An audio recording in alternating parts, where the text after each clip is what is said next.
Flames lit the horizon, steel beasts roared, and the earth itself trembled beneath their treads. What happens when machines become gods of war?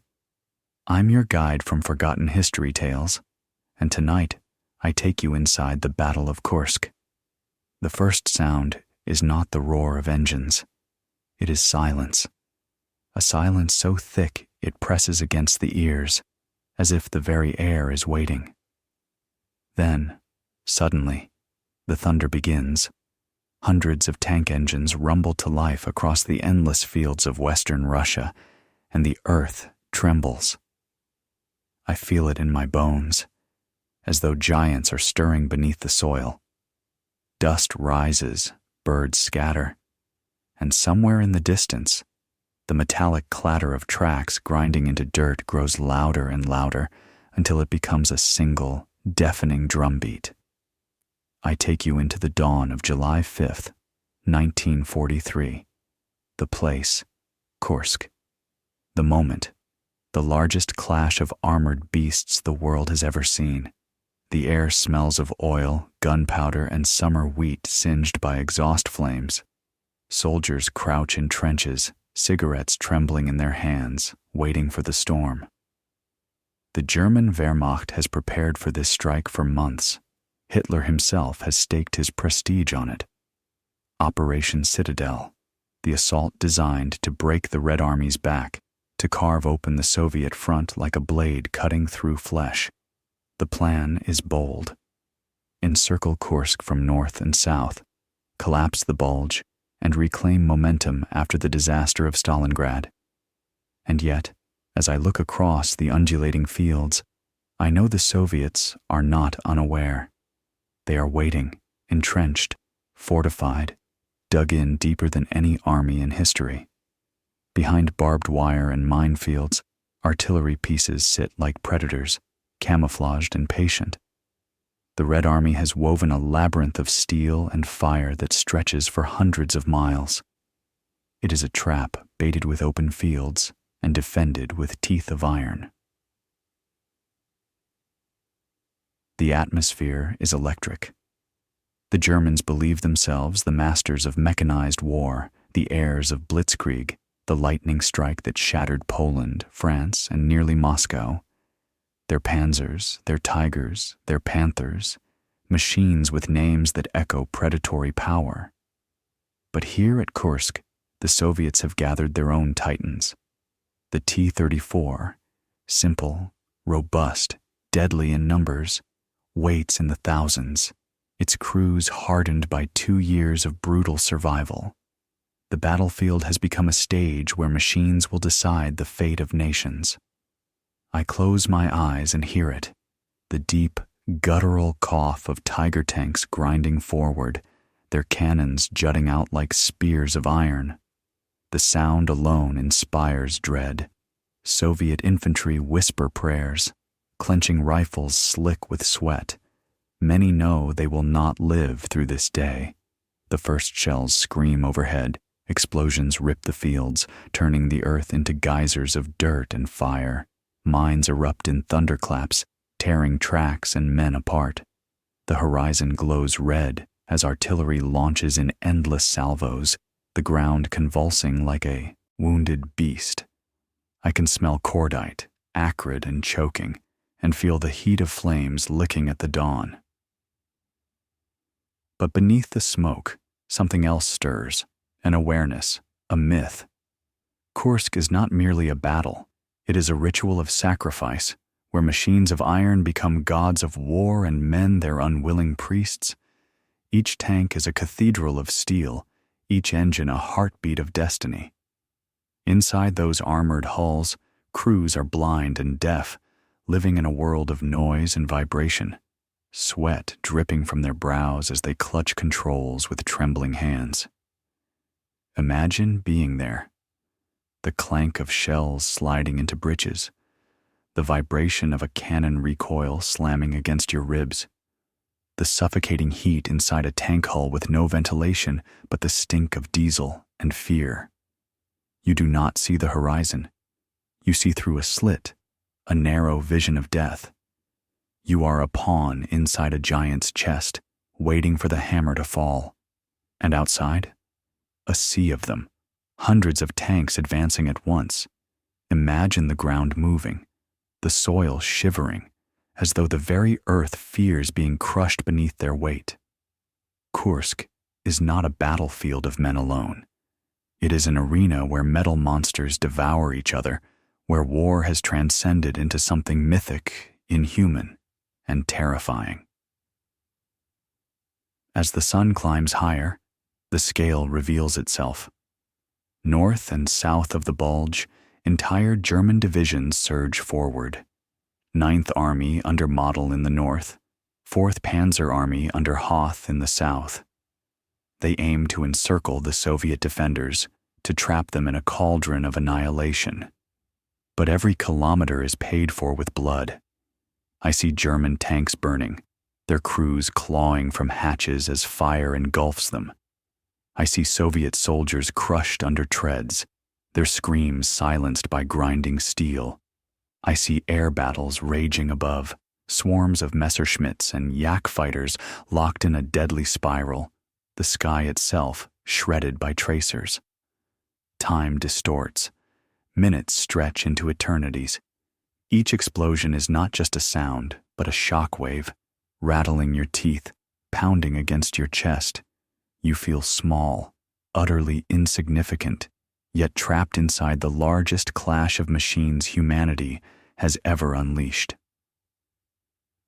What makes Kursk unforgettable is not just its size, it is the sense of finality. Both Hitler and Stalin knew this would be decisive. For Germany, it was a gamble for survival, to reclaim initiative before the tide of war drowned them. For the Soviets, it was a crucible, a chance to prove they had mastered modern war, that the Red Army had risen from the ashes of 1941 stronger, harder, and merciless. And so I take you to that moment, when thousands of tanks met across burning fields, when men disappeared into the mouths of steel beasts, and when history trembled on the outcome.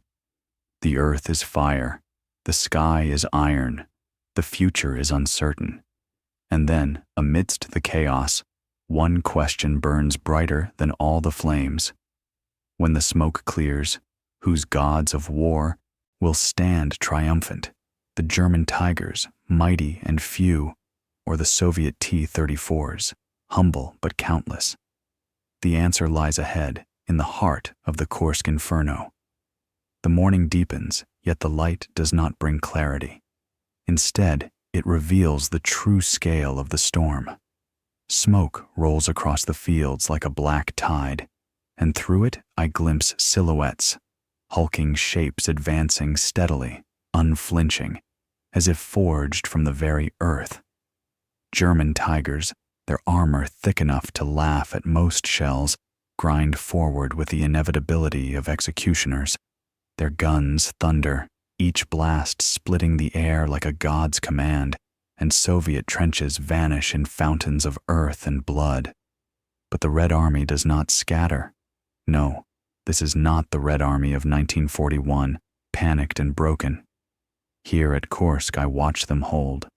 Soviet gunners, half deaf from hours of bombardment, rise from dugouts blackened with soot and return fire. Their 76mm guns crack again and again, the barrels glowing red as they spit defiance into the advancing wall of steel. When one position is obliterated, another opens fire, as though the ground itself has grown cannons. And then the tanks meet. The first collisions are brutal, intimate. A T-34 charges forward, its crew shouting over the roar of the engine, their breaths hot against the steel walls around them. Through the narrow periscope, the gunner sights a tiger, vast, unshakable, monstrous. The shell is fired. It sparks against armor too thick, bouncing off as if against a fortress wall. The tiger swivels, its great cannon swings with dreadful slowness, and then impact. The Soviet tank erupts into fire, its turret hurled skyward like a child's toy. For an instant I see the crew, engulfed in flame, clawing at hatches that will not open. Then only black smoke remains. Yet for every T-34 that burns, another rushes forward. They do not stop. They cannot. The Soviets know their advantage is not in a single duel, but in the tide itself. They swarm. 3, 4, 5 T-34s circle one Tiger, their shells hammering again and again until tracks shatter or armor cracks. Sometimes it is enough. Sometimes the Tiger falls silent, smoke pouring from its hatches. But each victory is paid for with lives, a relentless exchange, men for machines, blood for iron. I can feel the ground trembling beneath me as more German divisions push in from the south. The 4th Panzer Army surges forward like a spear thrust at the heart of the bulge. Their new Panther tanks, sleek and lethal, join the fray. But I hear the complaints whispered in the dust. Too new, too fragile. Engines overheat, transmissions fail, and the great predators stall in the field, helpless carcasses waiting for fire. Above it all, the sky becomes its own battlefield. I tilt my head upward and see 1,000 trails of smoke etched across the heavens. As Luftwaffe fighters dive in shrieking arcs, their machine guns stitching death across Soviet lines. The Red Air Force answers with swarms of Yaks and Il-2 Sturmoviks, armored beasts of the sky. The roar is constant, deafening, and sometimes it feels as though the earth itself might tear apart from the fury. Hours pass, though they feel like a single endless moment of fire. I lose all sense of distance, of direction. The front is not a line, it is chaos. Tank shells whistle overhead, machine guns chatter until barrels melt, men scream orders drowned by the thunder of artillery. I can taste grit in my mouth, a metallic tang of dust mixed with blood. And yet, despite the carnage, the German advance does not break the Soviet line. Every kilometer gained is clawed from the earth with agony. Minefields claim tanks by the dozen. Trenches, though obliterated, are manned anew by fresh waves of Soviet infantry. It is not elegant. It is not beautiful. It is brutal persistence, like a wall of flesh and steel that refuses to collapse no matter how many times it is struck. By nightfall, the fields are littered with the wrecks of both sides. Burnt-out tanks stand like tombstones, their twisted hulks glowing faintly in the twilight, smoke curling upward into the darkening sky. The cries of the wounded drift across the battlefield, thin and broken, carried by the evening wind. But the Germans are not finished. They prepare for a renewed thrust, deeper, harder, determined to crack the Soviet defense at its most vulnerable point. And the Soviets, they prepare too, sharpening their knives in the dark, waiting for the moment when the hunters become the hunted. I feel the weight of inevitability pressing in, a sense that we are being pulled towards something even greater, even more terrible. A clash that will dwarf the destruction of this day, a place where all the fury of Kursk will gather into a single storm. And in the whispers of soldiers, in the rumors carried across the front, one name is already spoken. A village, a field, a place destined to become legend. Prokhorovka. The night before Prokhorovka is not quiet. It is alive with an eerie symphony. The distant thud of artillery, the growl of engines repositioning under cover of darkness, and the muffled cries of the wounded who cannot be reached. Smoke still hangs heavy over the fields, settling like a funeral shroud across the wreckage of the day. I walk among the twisted carcasses of tanks, their steel frames still warm to the touch. Some glow faintly with embers, and I swear the hulks look like beasts slain in some ancient myth, their armor split open like the rib cages of giants. The soldiers I pass are gaunt-eyed, faces smeared with soot and fear, yet they are resolute. They know what tomorrow will bring. the Germans are gathering, pulling their might into one final thrust to break the Soviet line. And the Soviets, anticipating it, have prepared to meet them in kind. Here, at Prokhorovka, the storm will no longer scatter across miles of steppe. It will be concentrated, brutal, a cauldron into which thousands of men and machines will be hurled. At dawn, I feel the tension in the air. It is thicker than the smoke, heavier than the heat. Every man senses it.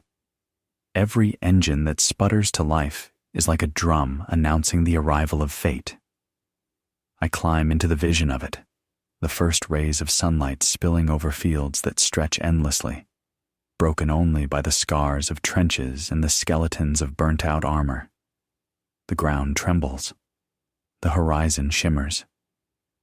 And then they come. The German spearhead surges forward, an iron tide of Tigers, Panthers, and Panzer IVs, their guns already booming, tearing gashes through the smoke.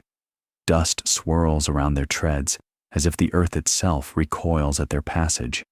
Behind them, infantry pour forward, bayonets fixed, machine guns spitting arcs of fire. It is a sight designed to crush the spirit, an onslaught of steel, precision, and sheer power. But the Soviets have been waiting. The order goes out, carried on shouted voices and clenched fists. Advance. From behind the ridges, the T-34s erupt into motion. They come not in scattered handfuls, but in waves, hundreds at once, their engines bellowing like a storm of beasts released from their chains. Dust and exhaust choke the air. I hear their tracks clashing against the earth like iron drums, faster, louder, until the very ground vibrates beneath my boots. It is not a defense. It is a charge. Imagine the sight, 2,000 tanks converging in a single space, the steppe trembling as if the gods themselves are colliding. The distance closes with terrifying speed. The first shells scream, armor shatters, and then impact. Tank rams tank, steel collides with steel, and the battlefield dissolves into a melee more primal than any duel of knights. The range is so close that cannons are nearly useless. Crews fire point blank, smoke and flame bursting through hatches as tanks become coffins. I hear the grind of tracks as one T-34 smashes into a Tiger's flank, trying to shove it off balance. I see German gunners firing desperately, their shells piercing hulls at such close quarters that explosions tear through crews before screams can escape their throats. I see Soviet tankers, young and frantic, driving straight into the maw of German fire because there is no other way but forward. The sky is no refuge. Above, dogfights rage in twisting spirals, black smoke trailing as fighters crash to earth in fireballs. Ill-second Sturmovix swoop low, unleashing rockets that streak into German armor, tearing apart formations already locked in chaos. The Luftwaffe answers in kind, strafing Soviet columns until the ground runs slick with blood. The air vibrates with the roar of engines, the whistle of bombs, the shriek of men. Hours blur into a single convulsion of violence. The field becomes a graveyard in motion, burning wrecks still rolling forward before collapsing into silence, men trapped inside their machines pounding on hatches as flames consume them. The smell is unbearable, scorched, fuel, the burning flesh, the acrid bite of cordite thick enough to sear the lungs. Yet, in that horror, I sense something shifting. The German thrust, though brutal, is not breaking through. Their tanks, powerful but few, are swallowed by sheer numbers. Every Tiger that advances finds itself surrounded, every Panther harried by swarms of smaller but relentless foes.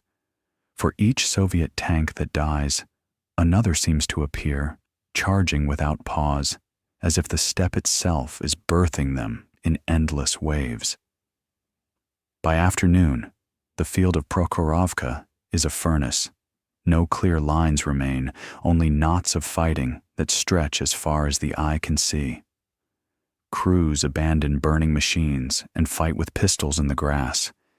Medics drag the wounded through mud slick with oil and blood. And still, the engines roar, shells crack, and the sun burns down upon a field that looks more like hell than earth. When night finally falls, it does not bring peace.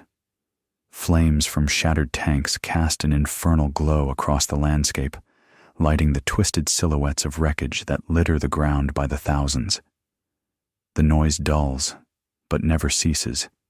Sporadic gunfire, the groan of collapsing metal, the cries of men who will not see another dawn. I stand at the edge of it, heart hammering with the knowledge of what I've witnessed. Prokhorovka has become more than a battle. It is a reckoning. A place where machines no longer seem like weapons, but like the monstrous avatars of war itself. Neither side has claimed victory tonight. Only the dead, whose bodies and burned tanks now fuse with the soil, own this field. But deep within the chaos, one truth rises like smoke into the dark. Germany has failed to break the Red Army's back. The Soviets still hold. And if they hold, if they endure this storm, then what comes next will not be defense but counterattack. I feel it in the air. The tide of war is shifting, and as the flames of Prokhorovka burn against the night, I know the world will never be the same. The morning after Prokhorovka is a graveyard. The sun creeps over the horizon, pale and indifferent, casting long shadows across the wreckage. I walk through the silence broken only by the hiss of cooling metal and the faint crackle of flames licking at shattered hulls. The earth is scarred with craters, the soil soaked black with oil and blood. Everywhere, twisted shapes of tanks lean at odd angles, their turrets torn away, their tracks snapped like bones. Some still smolder, their steel frames glowing faintly as though hell itself refuses to let go. I pause beside one T-34, its hatch blown open, its crew sprawled across the steppe as if flung from the machine in its death throes. They lie side by side, faces young, eyes still wide with the shock of sudden oblivion. Just a few paces away, a Tiger tank slumps in ruin, its armor torn apart by countless strikes. Even gods of war can die, and here they have died together, locked in eternal combat upon the Russian earth. But beneath this silence, the war has not ended. Prokhorovka was not the final blow. It was a turning point. The German offensive, Operation Citadel, has been blunted.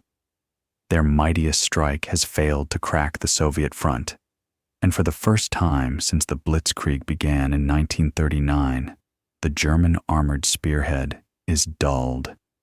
The Wehrmacht still stands, but it no longer advances with inevitability, and the Red Army senses it. The defenders of Kursk have not only survived, they have endured. And now, they are ready to strike back. The Soviet counteroffensive begins like the rising of a storm. On July 12th, even as Prokhorovka rages, new fronts ignite. Thousands of fresh troops surge forward, their banners red against the smoke-darkened sky. Artillery thunders in rolling barrages, a constant drumbeat that shakes the steppe. Entire divisions advance behind this curtain of fire, infantry pressing across fields littered with corpses, armor grinding forward through the wreckage of yesterday's carnage. I can hear the difference in their step, see it in their eyes. This is not desperation, it is momentum. For months, the Soviets have prepared, stockpiling weapons, fortifying defenses, training men who have bled and survived through the inferno of Stalingrad. At Kursk, they have met Germany's strongest blow and lived. Now, the Red Army is no longer merely reacting. It is seizing initiative. The Germans fight back with ferocity. Their tanks, though fewer now, are still formidable, their crews veterans hardened by years of war. Every Soviet advance is met with counterblows, machine guns spitting death, artillery shells plunging into columns of men, Stuka dive bombers shrieking from the skies. Yet I can sense their strain. Supply lines are stretched, replacements scarce, and whispers run through the ranks. On the Western Front, the Allies have landed in Sicily. The Reich is bleeding on two fronts, and even the most loyal officers can feel the weight of inevitability pressing down upon them. I follow a Soviet infantry unit pushing into a shattered village. The houses are nothing but splintered wood and charred stone. The stench of rot lingers where civilians once lived, their lives erased by months of shelling. Soldiers move cautiously, rifles raised, until the crack of a German machine gun bursts from a ruined window. Men fall, shouting as blood stains the rubble. But the Soviets keep moving, their boots pounding up stairwells, grenades bursting in thunder until the gun falls silent. When the dust clears, the red banner is raised above the wreckage, fluttering weakly in the acrid wind. Everywhere, the pattern repeats. The Germans hold ground, then lose it, inch by inch, field by field. Their great offensive stalls and dies, and now they are dragged backwards, unwillingly, under the relentless weight of Soviet steel. What was meant to be Hitler's decisive strike has become the Soviet Union's rebirth. Yet even in victory, the cost is staggering. Walk across fields where tens of thousands lie unburied, their bodies already stiff beneath the summer sun. Flies swarm in black clouds over the dead, their buzzing louder than words. Horses lie bloated beside shattered guns. The ground itself seems poisoned, heavy with death. For the survivors there is no triumph, only exhaustion, the dull ache of men who know they live while their comrades do not. Still, amidst this horror, a truth rises. Kursk has marked a turning of the tide. No longer will the Germans dictate the rhythm of the war in the east. From this moment, the Soviets will push westward, driving the invader back across the land he once seemed destined to own. The battlefield of Kursk has shown the world that blitzkrieg can be broken, that the myth of German invincibility is nothing but smoke and ruin. But as I leave the shattered fields of Kursk, I feel an unease that will not fade. For though the Soviets now march forward, it is not peace they carry with them. It is fire. The war is not ending, it is transforming. From defense to attack, from desperation to vengeance. And in that vengeance lies a shadow, one that will stretch all the way to Berlin. The march westward begins not with parades or cheers, but with the grinding rhythm of boots and treads over ruined earth. I travel with Soviet columns pushing beyond Kursk, their faces set, their uniforms torn and blackened, their eyes hollow with fatigue. They are not triumphant. No, they are relentless. Each step carries them deeper into land once claimed by the invader, and every kilometer is stained with memory. They walk across villages burned to ash, through fields still seeded with bones, past roads lined with the wrecks of tanks left to rust like the carcasses of beasts. The Red Army is no longer the desperate, reeling force of 1941. Here in the wake of Kursk, it has become a juggernaut. Behind every rifleman march fresh reserves. Behind every tank rumble columns of artillery, endless trains of supply, factories far to the east feeding the furnace of war with a stream of steel and fire. And above it all, an iron will emanates from Moscow. Stalin's voice carries through speeches, broadcasts, and whispered orders. There is no turning back. Not now, not ever. I hear the shift in tone at the front. Where once Soviet soldiers spoke only of survival, Now they speak of vengeance. For Stalingrad, for Kursk, for every village burned, for every family slaughtered. These are not just words. They are mantras murmured as men load shells, shouted as they charge trenches, carved into the hearts of those who have lost too much to count. The Germans resist with all the ferocity of a wounded predator. I see them dig trenches with feverish desperation, lay mines, erect barricades across crumbling towns. Their tanks still roar, their artillery still thunders, and their soldiers fight with a discipline born of long campaigns. But there is something different now, something fractured. Their confidence, once a wall of iron, has cracks. Each retreat is called a tactical withdrawal, each lost town a temporary measure. Yet the pattern is unmistakable, westward, always westward, step by step, as if pulled by invisible chains. In August, the Soviets strike at Orel and Kharkov, hammering the Germans until the front buckles. I see the battlefields stretch like seas of flame, whole horizons lit red by artillery barrages that roar without pause for days. German units are encircled, their supply lines severed, their desperate breakout attempts crushed in bloody spirals of fire.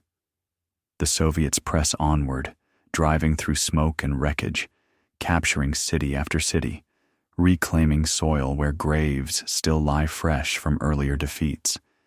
Everywhere I look, the earth groans under the weight of it. Trains jammed with prisoners trundle east. Civilians emerge from cellars, gaunt and trembling, watching as red banners are hoisted above the ruins. Some weep in relief.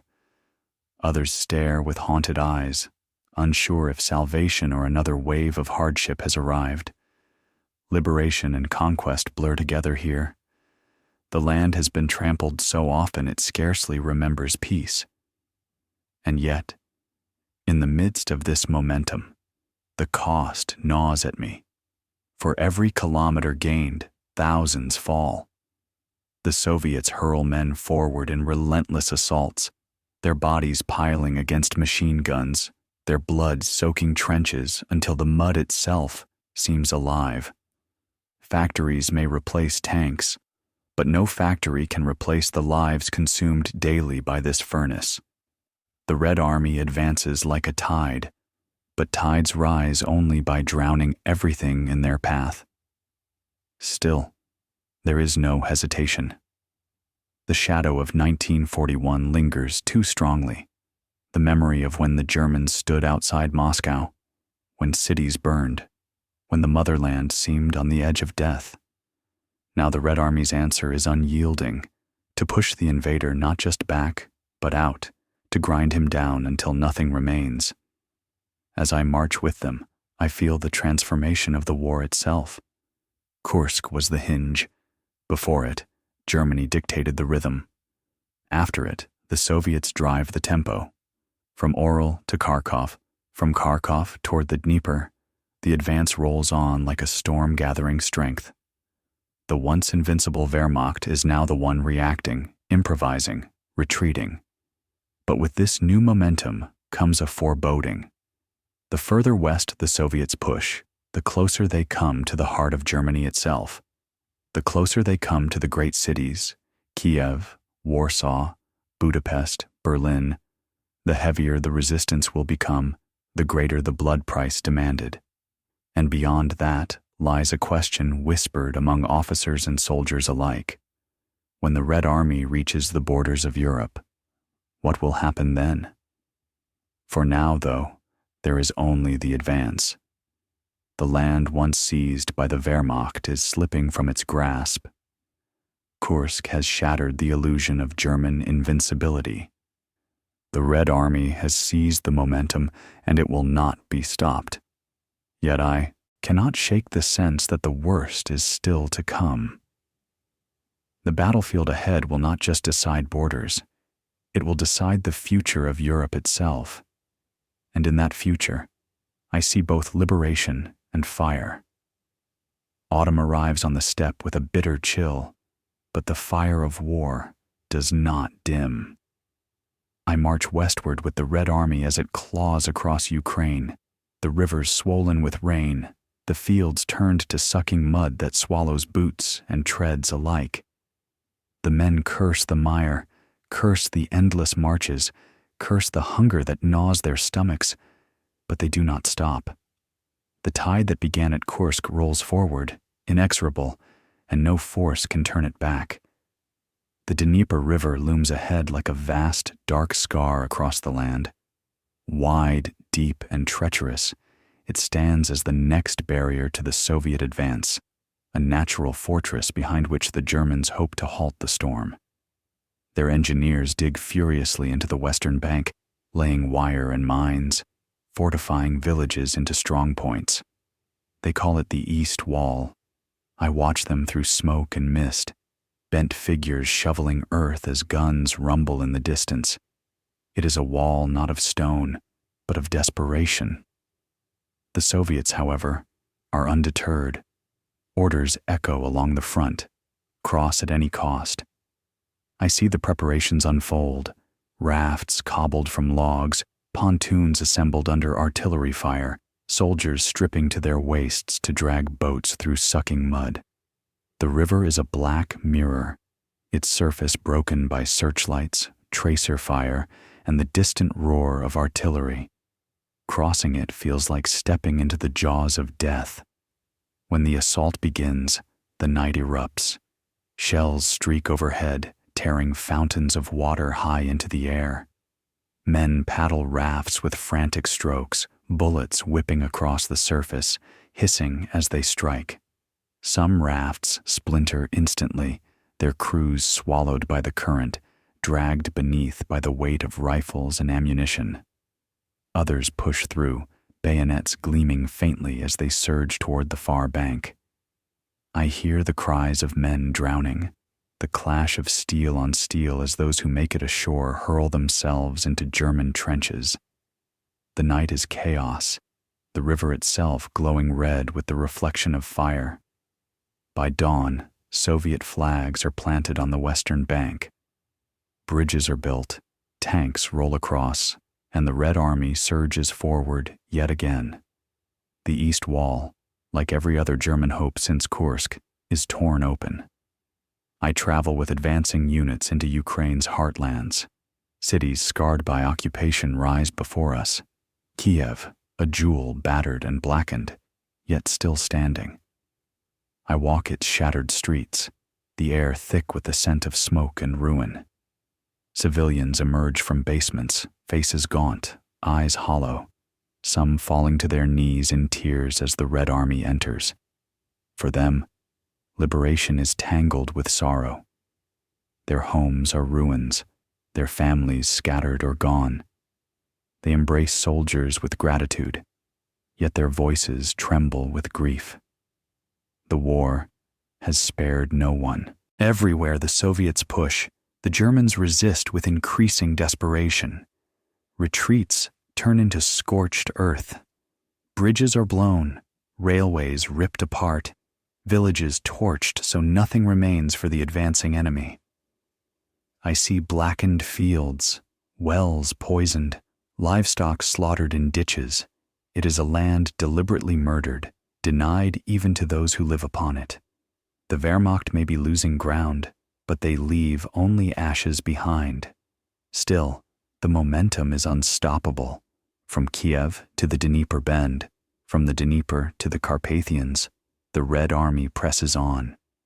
The factories of the Urals thunder day and night, feeding this advance with endless tanks, trucks, and shells.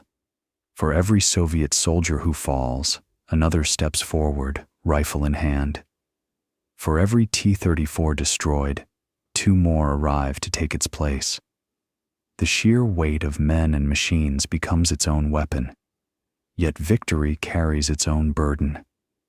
I see soldiers stagger from battles, their uniforms stiff with dried blood, their eyes vacant with exhaustion. They have crossed rivers, stormed trenches, fought through forests and towns, but the horizon always stretches further, Each step westward is bought with lives, and there are always more lives to spend. It is as though the motherland itself demands sacrifice, and her children obey without question. The Germans, for their part, cling desperately to the hope of stabilizing the front. Rumors spread of new wonder weapons. Panther tanks repaired and returned to battle. Jet aircraft whispered about in hushed tones. Vengeance weapons that might turn the tide. But on the fields of Ukraine, I see only retreat. I see German units pulling back in ragged columns, their officers shouting hollow orders, their faces grim with the knowledge that the Reich is bleeding out. By winter, the Red Army has broken the German line along the Dnieper. The dream of Hitler's citadel, once envisioned as a decisive blow at Kursk, now lies buried beneath the snow and corpses of Ukraine. The initiative has shifted permanently, and the Soviets know it. They are not simply defending anymore. They are coming. And yet, as I stand upon a ridge overlooking Kiev, the city scarred but reclaimed, I feel a chill that has nothing to do with the wind. The war has entered a new phase, one of pursuit, of vengeance, of relentless advance. But vengeance has a hunger of its own, and I fear what it will devour when the Red Army's march carries it across Europe. The fields of Kursk began this tide. Ahead lies not just victory, but reckoning. And somewhere beyond the horizon, Berlin waits. The snow muffles the land, yet it cannot smother the thunder. Artillery roars day and night, shells arcing over forests stripped bare by winter winds. The glow of fires illuminates the horizon, villages burning, tanks smoldering, cities collapsing under the hammer of Soviet barrages. Men trudge through snow crusted with ash, their breath misting in the cold, their boots crunching over frozen corpses, left behind in hasty retreats. The Germans resist with desperation that borders on madness. They throw everything into the furnace. Panzer divisions battered yet still dangerous. Infantry scraping the bottom of reserves. Teenagers pressed into uniform. Their generals cling to Hitler's orders. Not one step back. Hold at all costs. But costs here are measured in rivers of blood, and the ledger grows redder with every passing day. At Vitebsk, at Gomel, at Zhytomyr, I watch the Wehrmacht reel under blow after blow. Soviet offensives no longer nibble at flanks. They engulf. Entire divisions are encircled, trapped in cauldrons where artillery pounds without mercy. The once proud German war machine begins to look like what it truly is: exhausted, overextended, bleeding out. I hear whispers among prisoners, grim admissions that the fatherland cannot sustain this forever. And yet, amidst their ruin, the Germans fight savagely. Each town becomes a fortress, each street a battlefield. I see Soviet soldiers clearing buildings room by room, grenades bursting in stairwells, rifles cracking in hallways slick with blood. Tanks blast through walls, sending bricks cascading in avalanches, as machine gun fire cuts down men darting across frozen courtyards. Civilians cower in cellars as the battle rages above, the walls trembling, dust choking their lungs. When the Red Army finally raises its banner, the town is little more than rubble. The Soviets press on, driven not just by orders but by memory. I hear it in their voices as they rest by campfires, faces lit orange in the night. For Leningrad, for Stalingrad, for Kursk, for mother and father, for my children. Each man carries a private litany of grief, and each grief sharpens his resolve. They are no longer merely defending their land. They are avenging it. I cannot ignore the transformation in their eyes. Where once there was desperation, now there is certainty. They believe utterly in the inevitability of victory. They feel history at their backs, pushing them forward. The factories of the Urals pour out endless tanks, endless rifles, endless shells. For every man who falls, another takes his place. The Red Army has become less an army than a tidal wave, surging ever westward. But vengeance has its own shadow. As Soviet troops liberate towns once strangled under German occupation, they discover horrors too immense to comprehend. Mass graves, charred villages, the silent remains of thousands executed in forests and fields. I walk among the graves, the earth freshly disturbed, the air heavy with a stench that no winter frost can mask. Civilians speak in broken voices of deportations, of executions, of children dragged away screaming. These revelations fuel a rage so deep it burns colder than the snow around us, and with that rage comes brutality. I see prisoners beaten, houses looted, vengeance taken in blood. The war is no longer clean, if it ever was.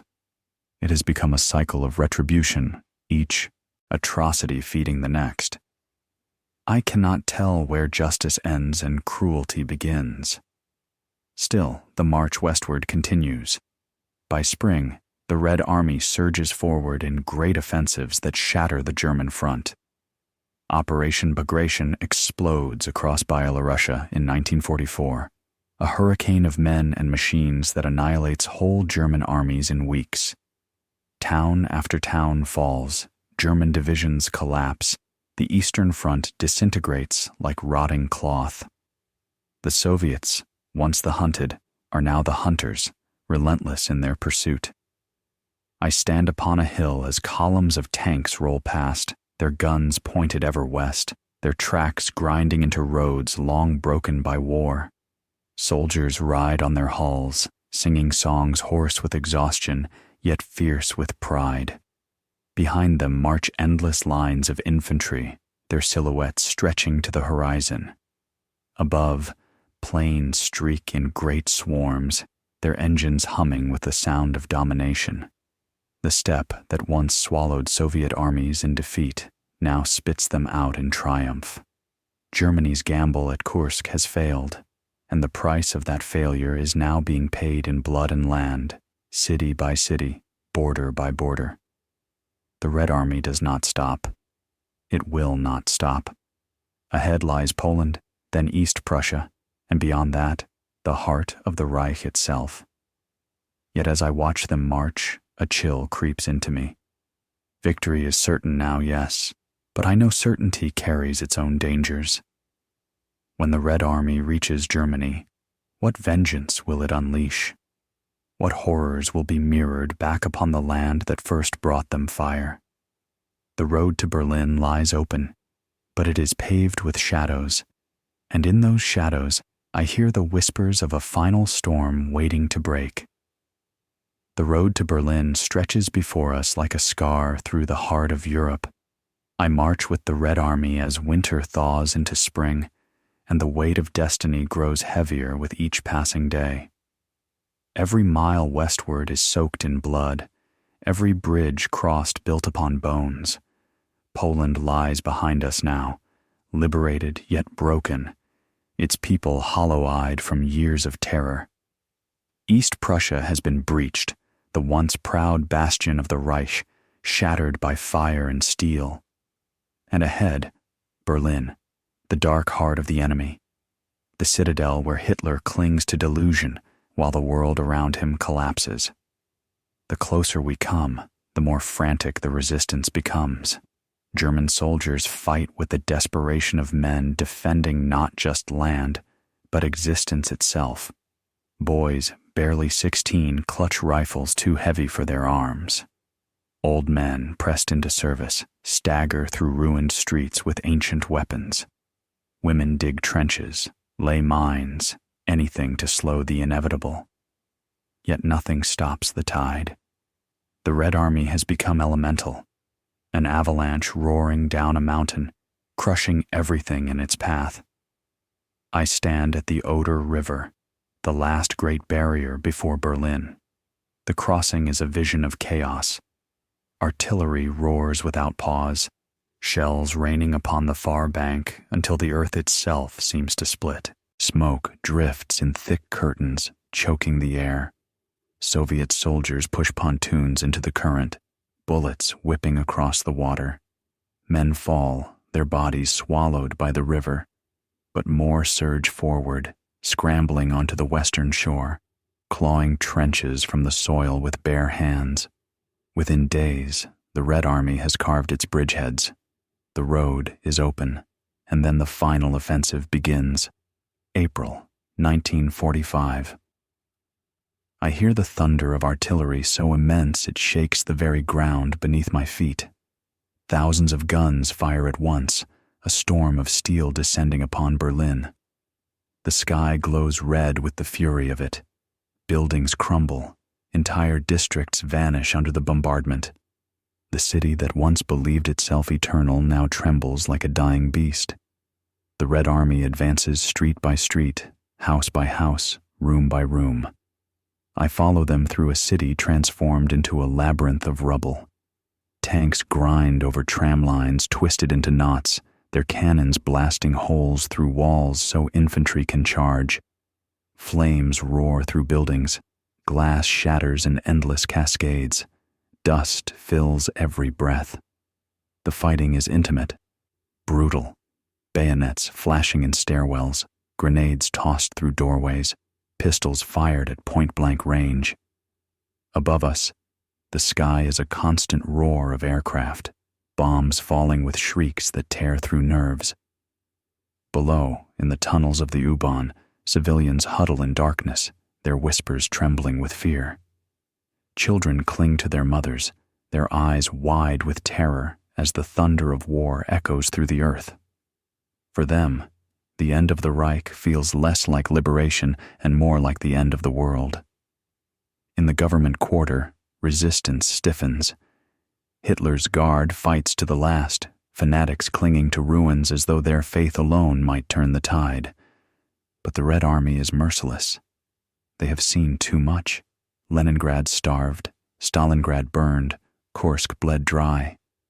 Their vengeance has been forged across years of horror, and now it crashes down upon Berlin with unrelenting fury.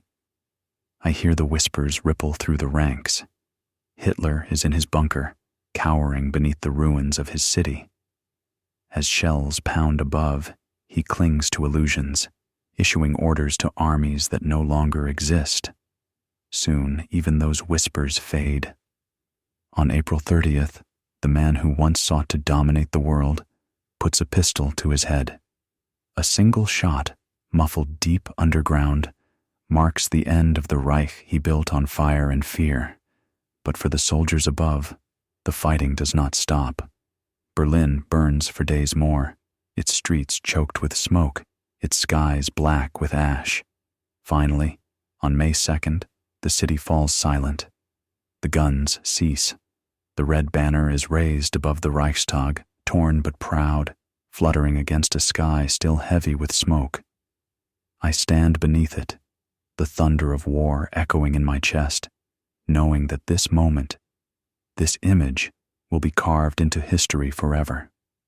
The Battle of Kursk, fought 2 years earlier in fields of fire and steel, now feels like the hinge upon which all this turned.